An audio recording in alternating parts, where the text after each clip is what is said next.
Nationalism. Alex. What? Hi. Hey. All right, we got to do a bit for the cold open. So, Alex, just play along. So, what are we talking about today? I don't know. Did you? I thought you said you wrote something. No, I have a half-cocked... That's what she said. Yes, very funny. I have a half-cocked Rail Trails episode that I wrote while I was printing my paper this morning. Uh-huh. I stayed up till 3 a.m. writing that paper for the record. Well, I know a lot about rail trails. We can probably yap about that. That's probably fine. Yeah, well, but I don't know yet. We'll see in a minute. All right. I have a poll. Oh, I didn't know you had a poll about that. Yes, and votes are in. 5 out of 6 the Red Line Podcast Twitter followers vote for Cornish Nationalism. Damn, I guess we're pivoting and doing that instead. That would pass even in California. Ha ha. It was funnier the first time. It was funnier the first time before I was recording. But now Alex can hear the reenactment too of our conversation. Yeah, that was funny. I liked that one. Thanks. Yeah.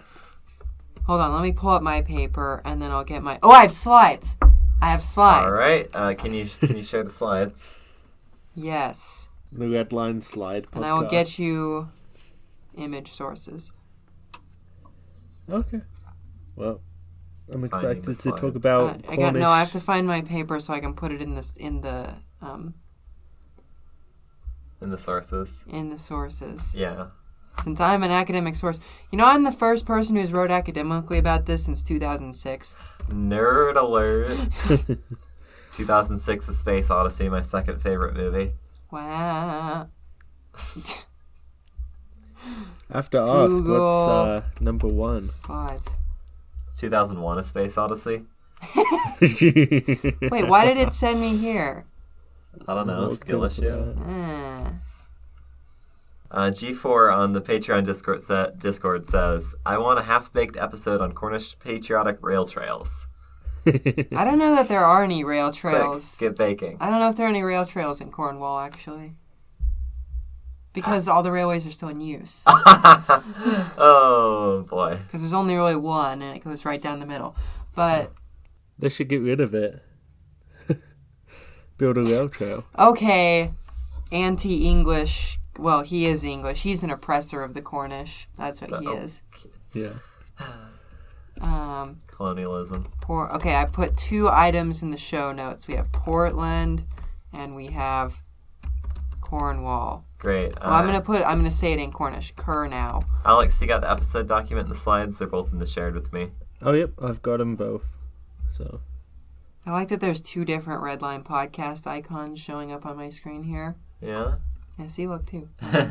That's funny. There's 2 Red Line podcasts. Welcome to the internet, live from the Marriott Library at the University of Utah in a dank basement somewhere in the Logan metropolitan area. This is the Red Line Podcast. I'm your host, quote, Cornish Chauvinist, unquote, Dunstan, and these are my co-hosts. Kyle, quote, Holland, and... Alex, quote, English overlord, unquote, Fielder. Today we're talking about Portland, Cornwall, and more. All this after the news, and... What about Portland and Cornwall? We'll no find comment. out. Great, really captivating introduction we got here. Maybe this will be a Patreon episode. Why does my basement get less and more damp? Is it, like, dependent on the weather, or just how you're feeling? Yes. Okay.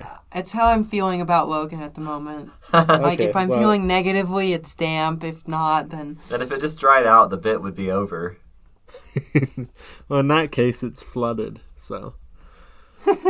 So, how about the that news? Dun, dun, dun, dun, dun, dun, dun. So, Caltrain is ready to launch. Last weekend, Caltrain successfully tested its electric trains along the full length of the Peninsula Corridor for the first time. Traction systems, overhead power rails, overhead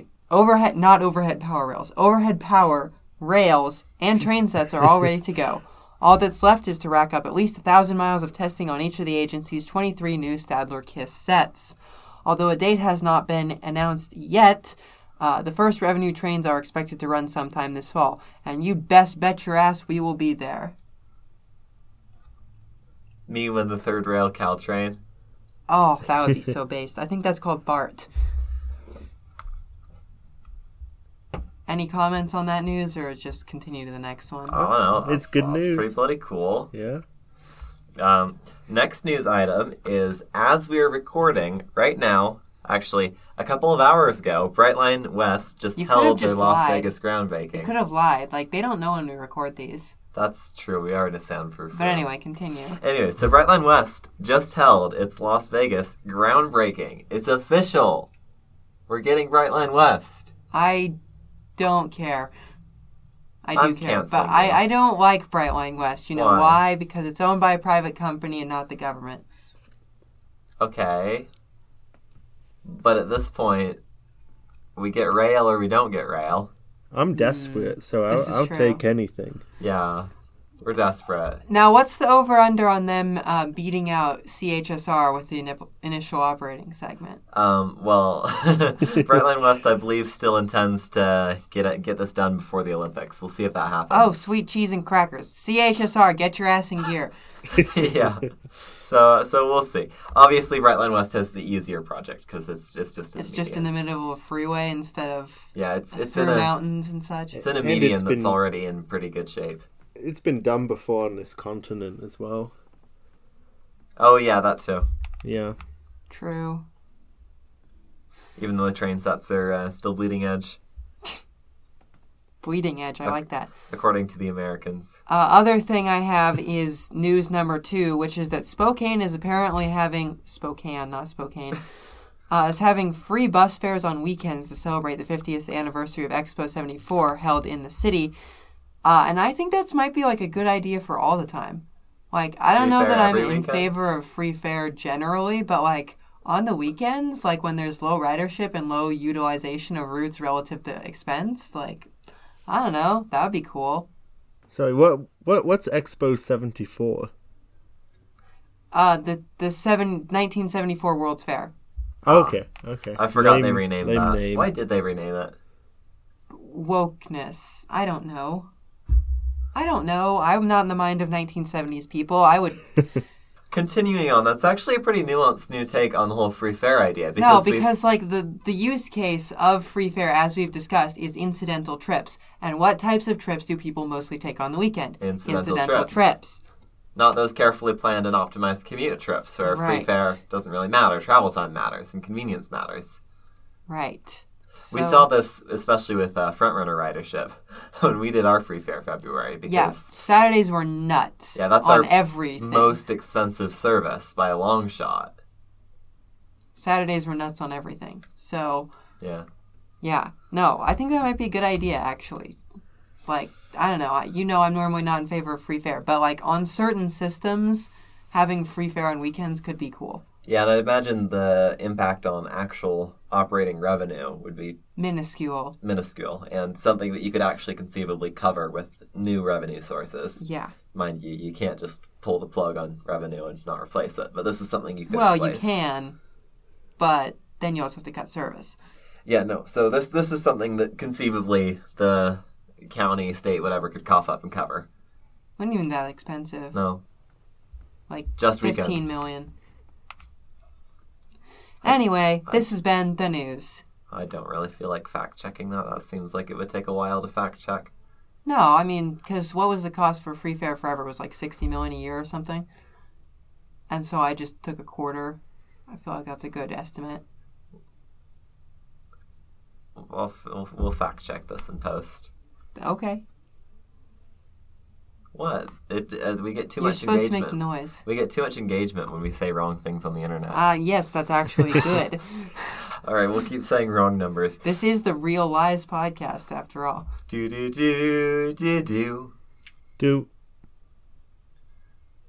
All right, so before we get to your big paper that you were writing and you're double dipping on the podcast. Yeah. What are we talking about? Protestant Portland. Portland of the Protestants. Okay, so you went to Portland. I went to Portland. And you saw the Protestants. I did see the Protestants, but only on Sunday. What, are they like stuck inside the other days? I don't know. But anyway, I just wanted to report 2 things. 3 things. That's more than 2. 3 things. We'll just count as we go. We'll count as we go. Number 1, Orange Line, vastly underrated. Really? The new one that everybody craps on? The one that everyone hates because it gets no ridership. Yeah? Yeah. It's not as bad as everyone says it is. Everyone's always like, oh, it's so slow. No. It was fine. I rode the whole thing. I have footage. All right. What sort of places does it go to? Isn't that one of the issues? That is the main issue. It skirts Selwood, which is a cute neighborhood, and goes to Milwaukee, which has like something approaching a cute downtown. Wasn't it supposed to go like further south or something? Eventually to Oregon City, which would probably fix a lot of the problems, but Do you think complaints about the speed of the line would hold given a future extension was completed? I mean, the main speed problem is getting into downtown from out of downtown. On the bridge. On the bridge, which is limited to 25 for no reason, because the streetcars can go 45 and so can the buses. And on the giant, expensive grade separation that is also limited to 25. So really, the most of these problems could be solved with some simple track work. Once you get past, what is it? The museum, OMSI. Once you get past OMSI, it's a pretty normal street running light rail. Actually, I don't think we stop at a stoplight, so that's a dub. All right, then. So much better than the OW line. Which is the most painful transit experience I've ever had in my entire life. So it sounds like TriMet should get on fixing that low-hanging fruit. And also, have enough bus feeders, do some TOD on the golf course next to the stations. I don't know. Yeah, it turns out you need to get people on your train. This is a common problem with suburban transit lines. I mean, it doesn't get that bad of ridership, but it does get bad ridership.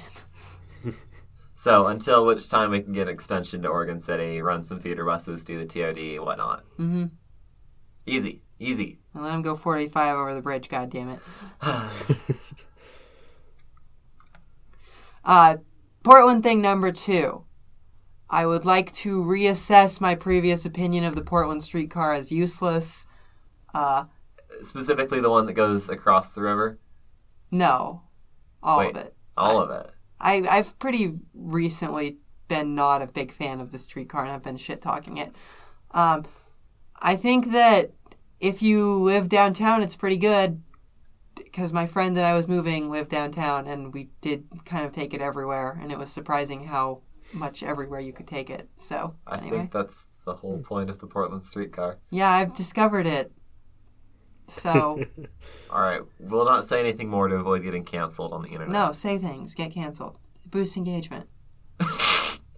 What's the third thing? Thing 3... Homelessness situation seems to have improved somewhat.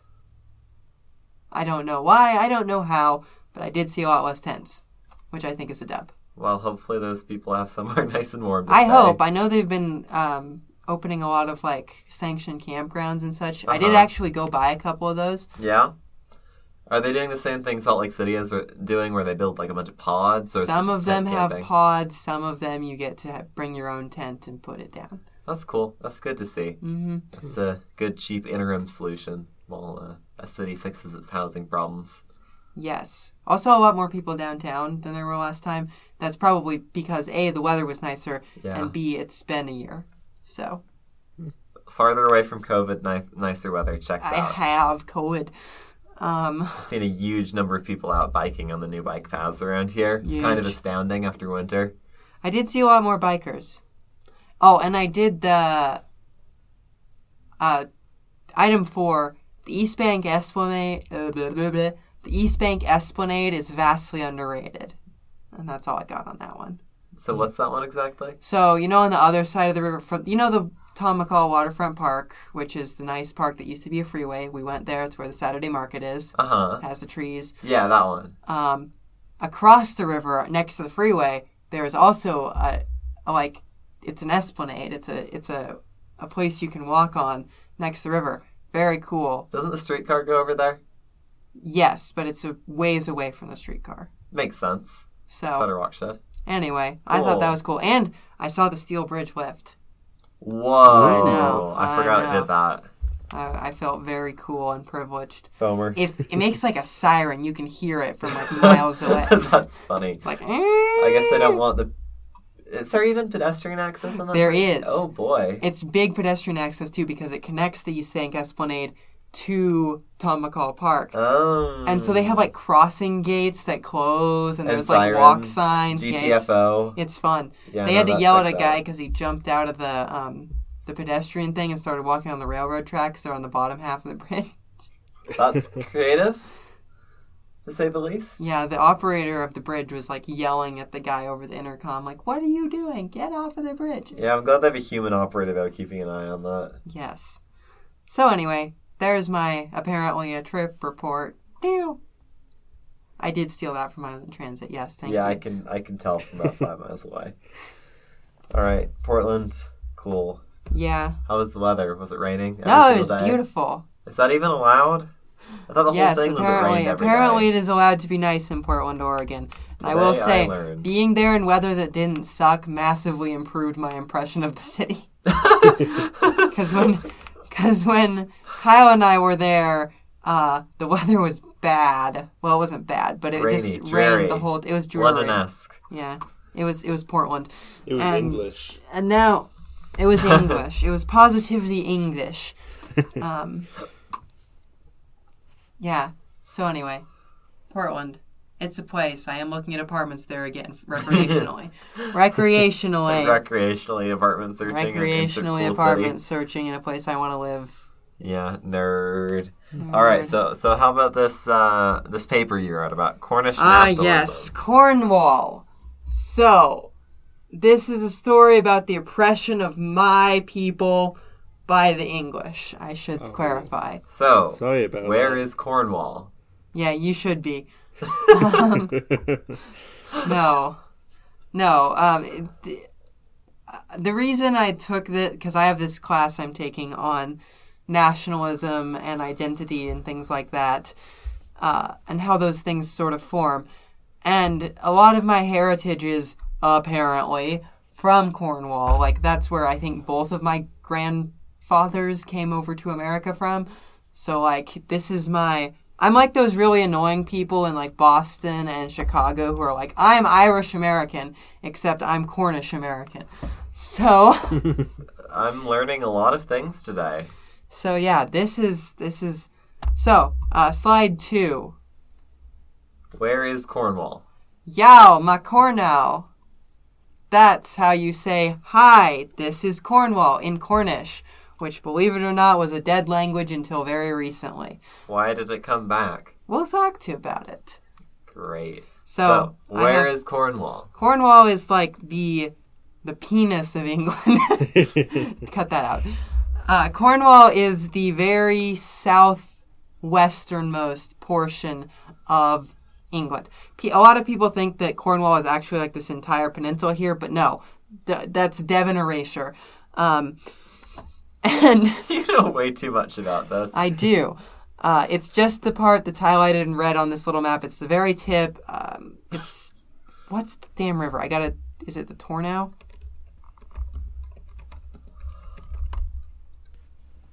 No. Cornish River.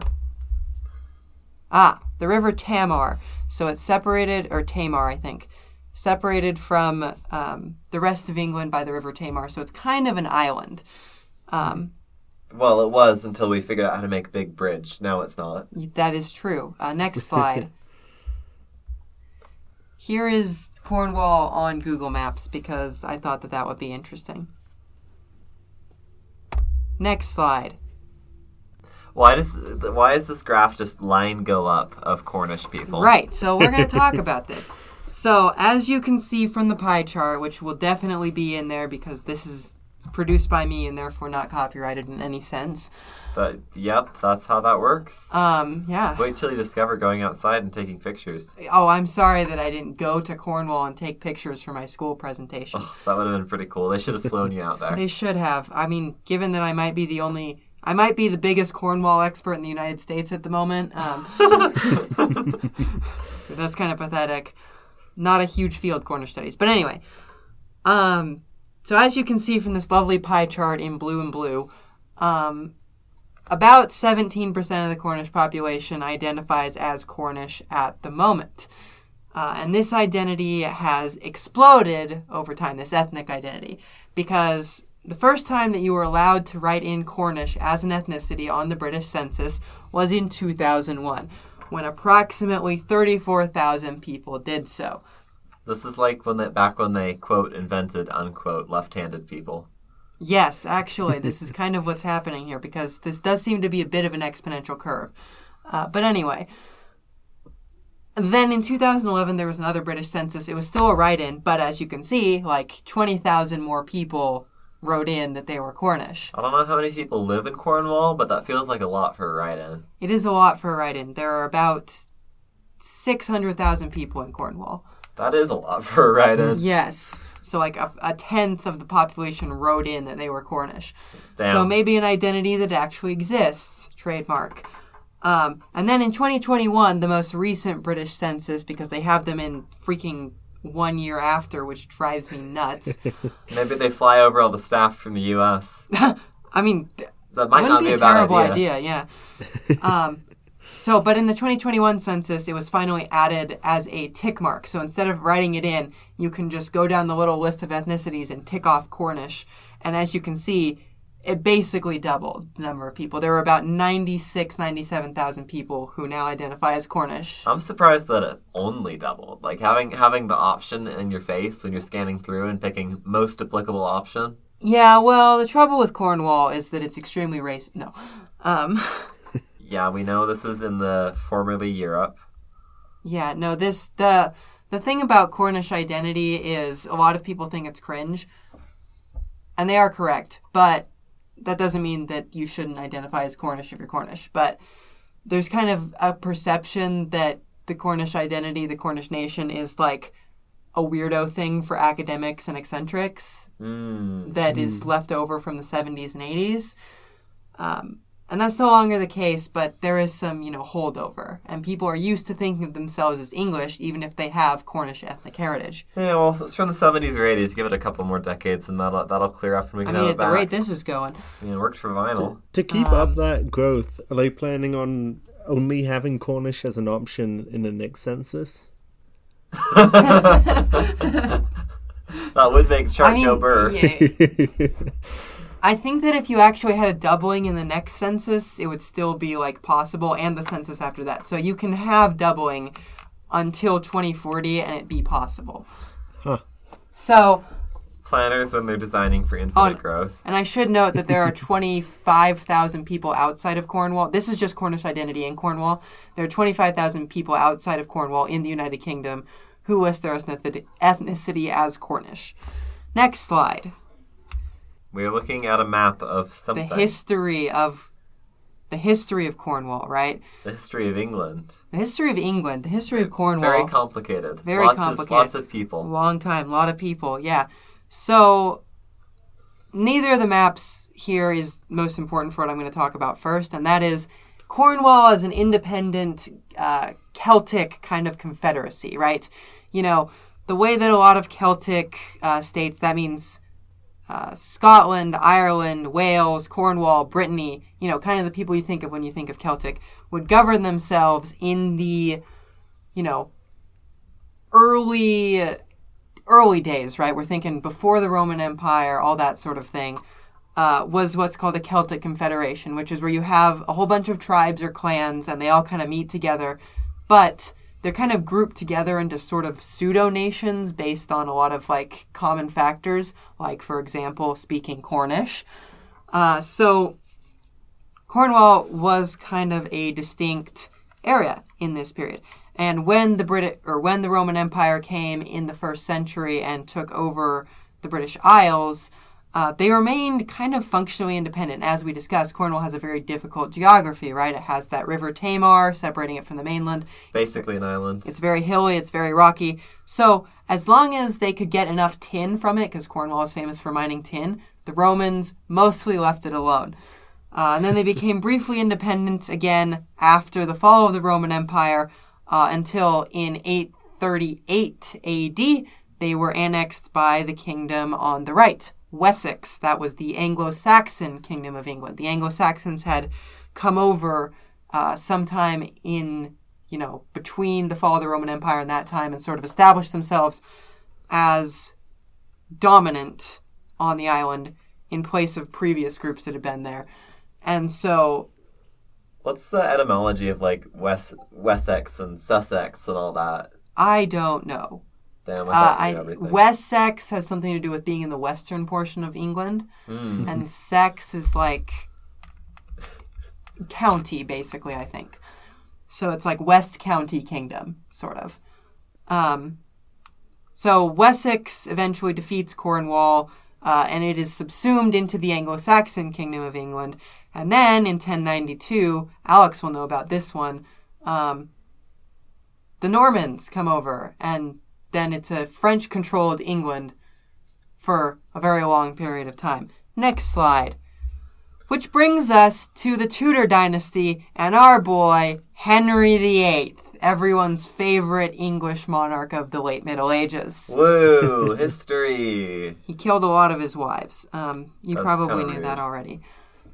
Divorced, so, Henry VIII. Died. Divorced, beheaded, survived. Yes. Hey, you listened to Horrible Histories, didn't you? No, my parents taught me that. Oh. Well, Horrible Histories is a fun British kids show, and I remember that rhyme from there. Anyway, so this is Henry VIII. He was a dick. And he wanted to divorce one of his wives. I believe it was Anne Boleyn who he wanted to divorce. But the Pope, as you can see crossed out here in red, would not let him.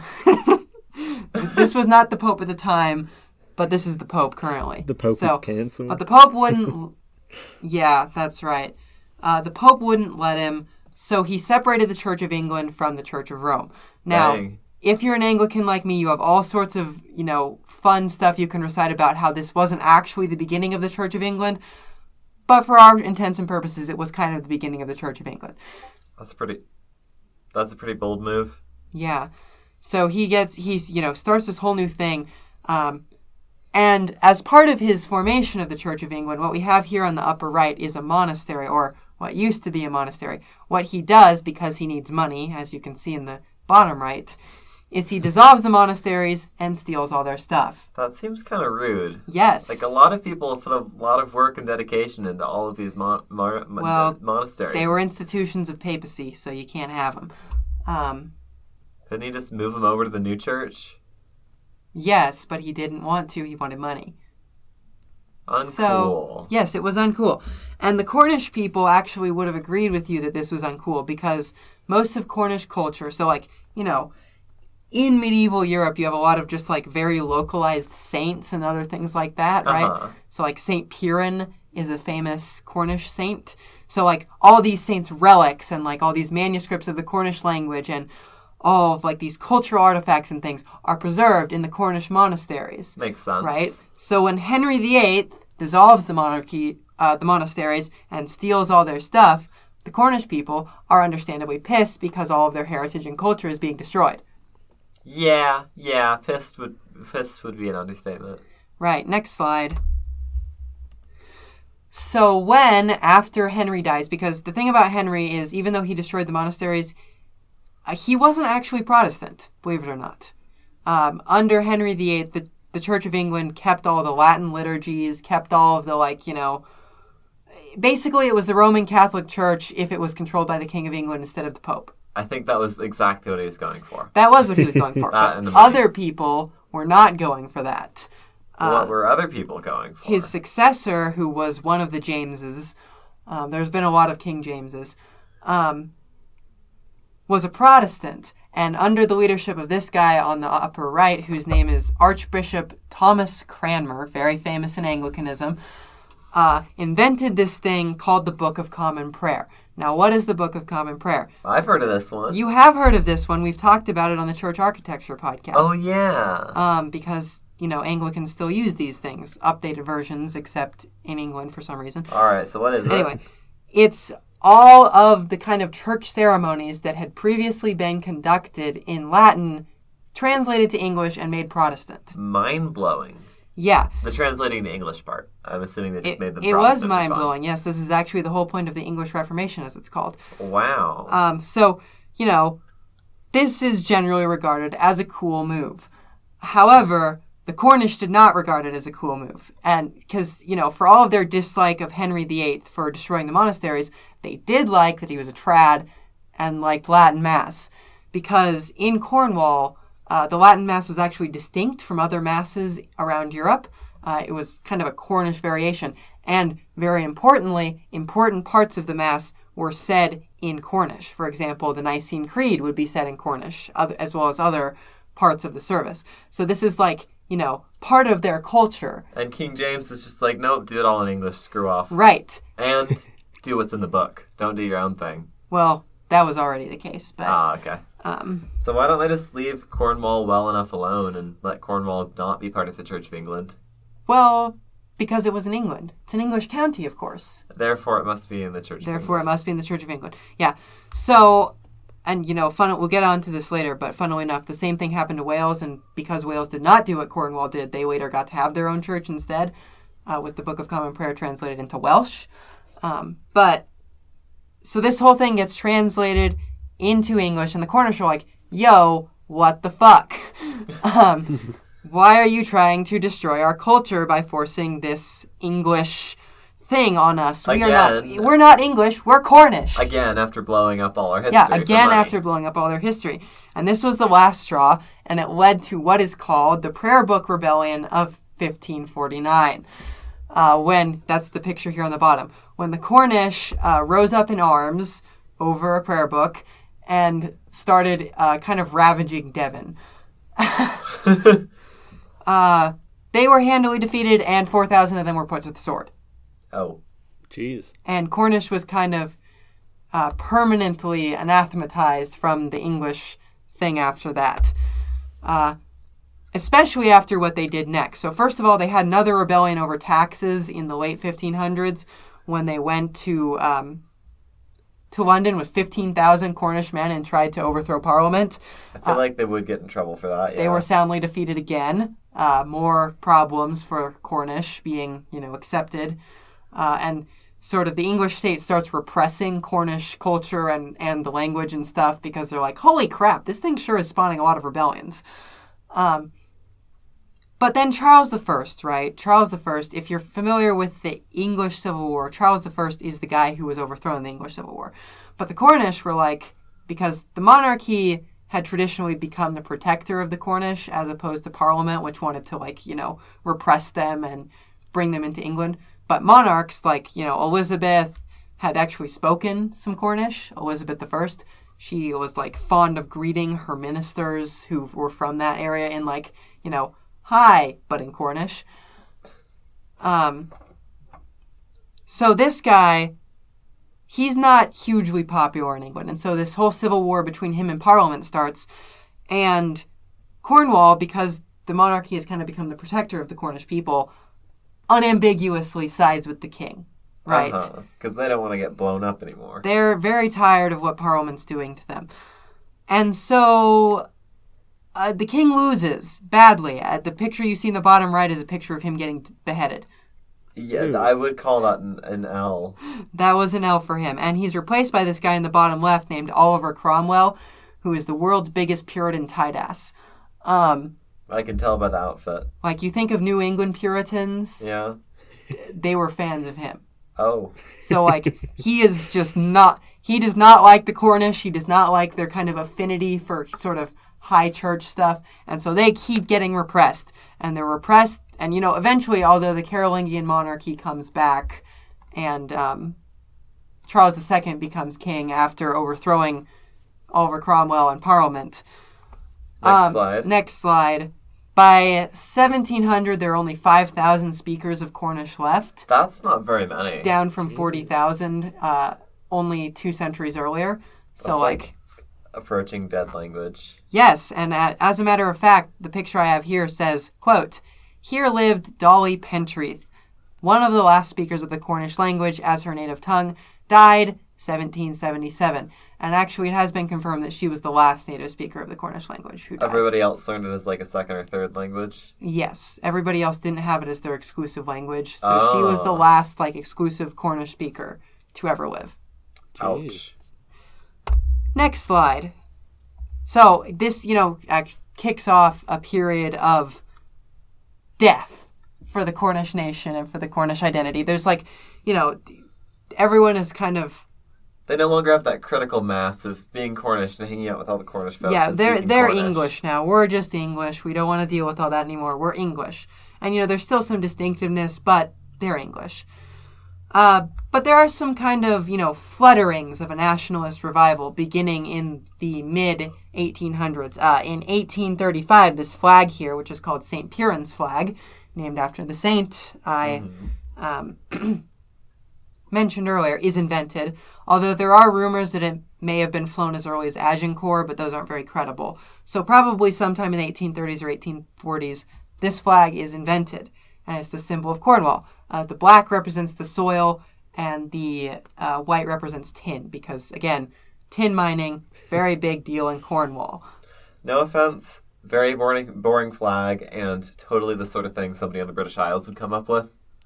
It's just a Northern European thing to put, flags with crosses on them. England has one, Scotland has one, every Northern European country has one of these. Wow, it's 4 rectangles. This is just the Danish flag if it was a different color. Black instead of red, yes. So you keep mentioning tin a lot. Does the Cornish language have a lot of different words for tin? Or, specific descriptors about tin? I wish I knew, but I'm almost certain that it does.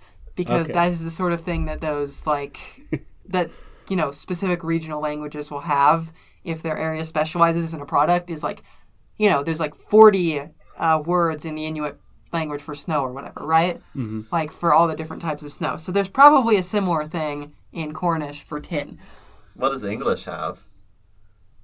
We've never been to that regional words language. For male genitalia and for beer. Yeah, beer. Alcohol. Also U.S. currency. Money. Yeah, we have a lot of words for money. The racial character of the English people is such that they like money and alcohol. Anyway, and then in 1904, perhaps the most important things happen.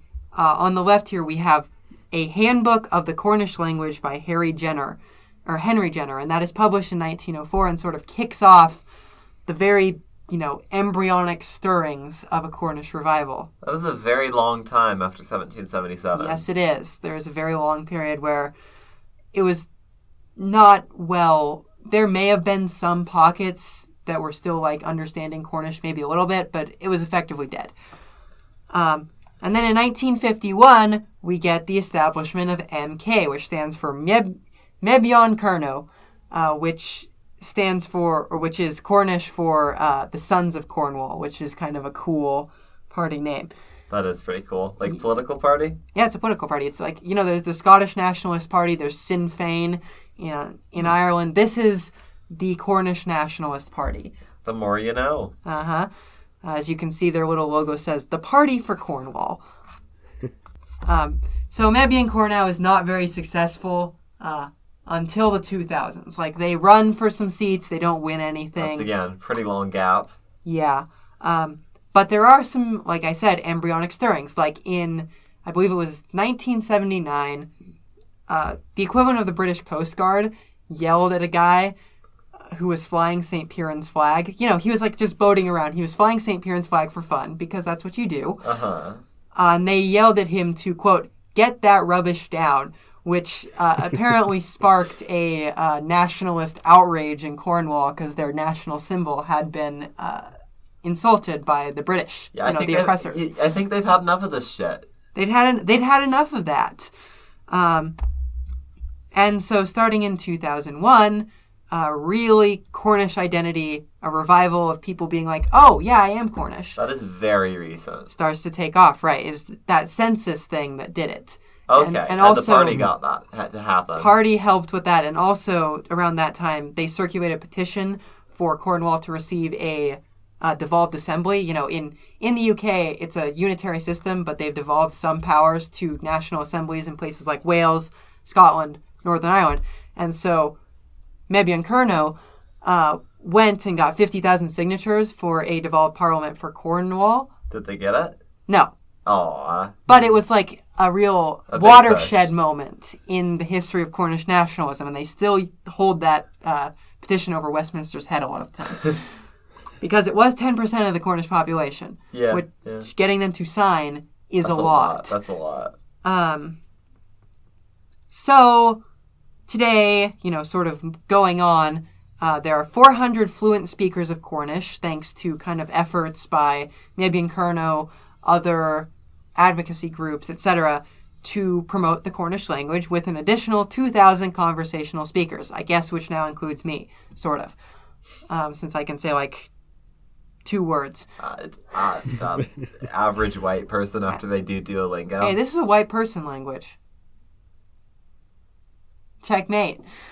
I got nothing. There are also apparently 2 Cornish-only bookstores in the county of Cornwall, which I think is fun, carrying kind of some of the national epics of Cornish history and other such things, a radio station, and a TV show broadcast in Cornish. More importantly, 10,000 school children are now receiving dual education in English and Kernavik. Which is Cornish? Cornish and Cornish. All right, that's cool. It's interesting that they're focusing so much on reviving the language as opposed to other aspects well, of the culture. it's the thing about Cornish culture, right, is the main distinction is the language, because it's quite similar to, Welsh or Scottish Gaelic culture otherwise. Gotcha. So that's, that's the biggest thing. There's, Cornish bagpipes and stuff, and Cornish, river dancing, but, things that are similar to other Celtic countries, but the main distinctive is the language. It's actually quite similar in Wales and Scotland, where the main distinctive is the language, because they're also quite similar. There's obviously differences, but there are more similarities. So they want to hold on to that. They were trying to bring back the language. And in 2014, Cornish was officially recognized as a minority in the United Kingdom. So that's Westminster being this is a group of people that actually exists, and we should stop doing what the assholes in the Tudor days did and erasing it. Mind-blowing. Yes. Not being an asshole to the Cornish. And then, as we mentioned, in the 2001 and 2011 census, there was, for the first time, the ability to write in as Cornish. And in 2021, you could just tick off a box, which has resulted in a 280% increase in Cornish identification between 2001 and 2021, which makes up roughly 1/6 of Cornish residents now identify as Cornish. This is quite a bit. Yes, it is. I bet a few Brits are rolling in their graves over this. I'm sure many Cornish residents who are aggressively English are also rolling in their graves. But anyway. Next slide. Is Cornish nationalism nationalist, or is it a regionalism? So in political science, we make a distinction between regionalisms and nationalisms, whereas a regionalism would be I'm very proud of being a New Yorker, right? And I think New York has a valuable culture. However, I am an American, and I'm also very proud of that. Okay. Right? My ethnicity is American. Whereas nationalism. Whereas a nationalism is, even though I may be under the governance of a different people group, I do not identify with that people group. I do not identify as American. I identify only as a New Yorker. Or, instead of identifying as English or British or whatever, I identify as Cornish. All right, so it's kind of like a tier thing. It is a tier thing. It's distinct from other English regionalisms because the people there don't necessarily call themselves English, right? You go to Yorkshire or whatever, people are going to be like, yeah, bruv, I'm super proud of being from Yorkshire. But they're not going to be like, well, Yorkshire is a separate nation from the UK. No. No. It's English, Yorkshire, woo, next. Yeah, versus Cornwall, well, I'm kind of English, but I'm also Cornish. So, anyway. And there's also, as we have discussed previously, all these historic claims of there actually being a Cornish nation. Next slide. This is irrelevant. However, if you are familiar with the constructivist, primordialist, instrumentalist theories of nationalism, you see we do learn something in political science. Kyle is making a face at me.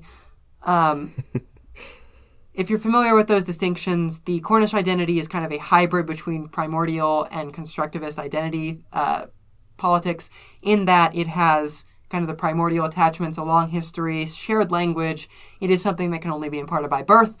And also constructivist in that it has been built kind of intentionally in the 21st century for a purpose. Continue. Next slide. It has pictures. So, is devolution coming? Devolution being the process of getting your own parliament. No. Or at least not for a long time. Too small of an operation? Well, Mebyon Kerno, I don't think we discussed this, but is now the second largest party in Cornwall. Cool. That being said, the Cornish County Council is currently made up of 31 or 32, something like that, representatives, right? Uh-huh. Or councillors. So, as the second largest party, Mebyon Kerno has 5. Oh. The Tories have 25 and Labour has 1. Bloody hell. So, while there is clearly a constituency for Cornish nationalism, and a growing constituency because before like the most recent set of county elections, they only had 1 in the council. The nationwide parties still hold strong. Yeah, it's a conservative region. The Tories are going to continue to have a lot of power there. Common Tory-L. Yes. And also, as we mentioned, only a sixth of the Cornish population actually identifies as Cornish at the moment, although that is likely to change. And even fewer of those are likely to go out of their way to politically support this sort of thing. I don't know. The thing about Cornwall is that it's a very economically disadvantaged region, and of such things are nationalist movements born, right? If you are, if your region is actually being disadvantaged by not having autonomy, that makes it a lot more politically expedient to identify as Cornish and to support a Cornish parliament. Well, there we go. So maybe it will come eventually. So probably not in the near future, but I could see in 2050 or whatever, Cornwall having its own devolved parliament. And there are signs that this sort of thing is coming because, official bilingualism is effectively the policy in Cornwall now. Like, if you go over the border into Cornwall, the Welcome to Cornwall signs will say, Welcome to Cornwall, and also, Welcome to Kernow. So they're working on this very hard. Yeah, and if you go to the Cornwall County Council's website, there are Cornish and English. As you mentioned, you go to the schools. The schools.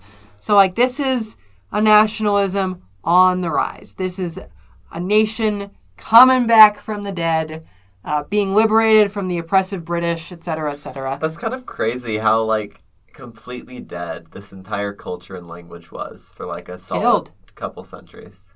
Yeah. It was intentionally killed off, and now it's being intentionally brought back. British. So, yeah. Next slide, please. You're going to hear some of a previously dead language here. Muras a Dugen. De Bel Bucarno. What does that mean? So Muras a Dugen. I think I pronounced that too Frenchly. It may be Jeunesse. I don't know. But that means thank you and goodbye or have a good day.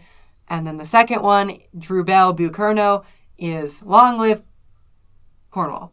Woo, go Cornwall. Yeah. Very nice. So, you learned some things about a nationalism you probably didn't know existed.